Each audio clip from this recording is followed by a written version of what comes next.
শুরু করছস? ভাবি স্কুলে যাওয়ার পর তো তোর মাথা খারাপ হয়ে গেছে না, কিছু বুঝতে পারতেছি না। ওগুলো কইয়ে লাভ নাই। ভাবি গেছে গেছে, আমার বউ গেছে, এলইয়ে তোমার টেনশনে থাকার দরকার নাই। তুমি কি বলতে চাও এটা বলো। ওরে ভাই তুই কি শুরু করছস? ক্লিয়ার ফান্ড মিলিয়ার ফান্ড এগুলো কি করতেছ না করতেছ আর তো মাথা ধর না, একটু বুঝাই কথা। আমি যা করতে আছি ভালো লেগে করতে আছি। উপরে উঠতে হইলে সিঁড়ি লাগে। এই ক্লিয়ার ফান্ড না, ওটা ক্লিন ফান্ড। হ্যাঁ, ওটা আমাকে সিঁড়ি আগুয়া।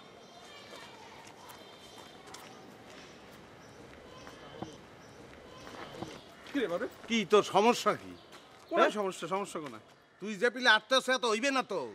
যাইয়ে দেখমু যে সিঁড়ি বাইয়ে উঠমু, ওই সিঁড়ি বাইয়ে আরেকজন উঠিয়া সিঁড়ি সরাই হেলাইছে। দৌড়াইতে হইবে, গুল্লিল্লাহান দৌড়াইতে হবে। পারবি? রেডি 1 2 3 দৌড় দে।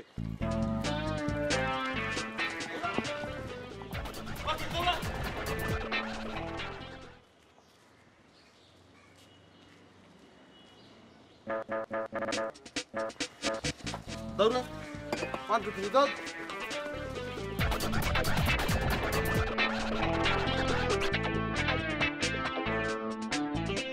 আসসালামু আলাইকুম। ওয়ালাইকুম আসসালাম। আসসালামু আলাইকুম কাকা। ওয়ালাইকুম আসসালাম। বহিস না, সোফাটাও ভাঙবে আর মগ ওই অফিসে আওয়াটাও বন্ধ হয়ে যাবে।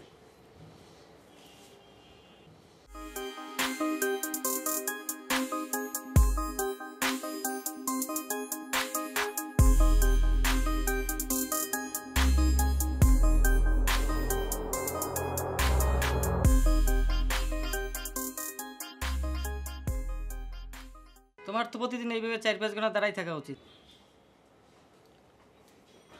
ঠিক আছে বড় ভাই, আপনি যেটা বলছেন একদম ঠিকঠাক বলছেন। আমিও চিন্তা করতেছি যে প্রত্যেকদিন তারা 10 ঘন্টা দাঁড় করাই রাখবো, তাতে শরীর স্বাস্থ্য ভালো হবে। কিন্তু বড় ভাই, আজকেও কি বসের সঙ্গে একটু দেখা হবে না? পারবেন, যদি বস অনুমতি দেয় তাহলে পারবেন। তাহলে বড় ভাই আপনি দেখেন, আমার মনে হয় আপনি বললে হবে। ঠিক আছে, আমি দেখতেছি, আপনারা থাকেন। ওকে।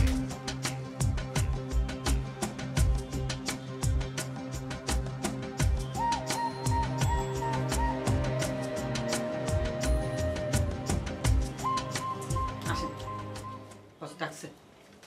কাকা আসসালামু আলাইকুম।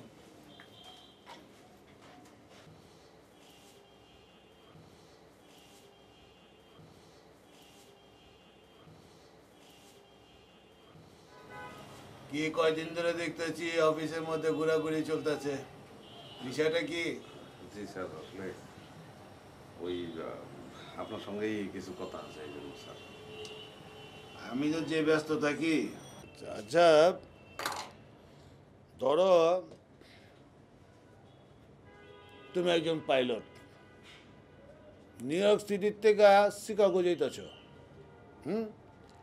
নিউ ইয়র্ক সিটির থেকে শিকাগো দূরত্ব কম বেশি হইলেও আসতে সময় লইব, আর প্লেনটা যাইতেছে আর গতি হলো গিয়া ঘন্টায় 200 কিলোমিটার এরকম। আবার মধ্যে মধ্যে মনে করো 30 মিনিট পরে পরে প্লেনটা থামে। এবার কত দেখি দুইজনে মিলা যে পাইলটের নামটা কি? স্যার পাইলটের নাম আকাশ আর তার বন্ধুর নাম রিয়াজ।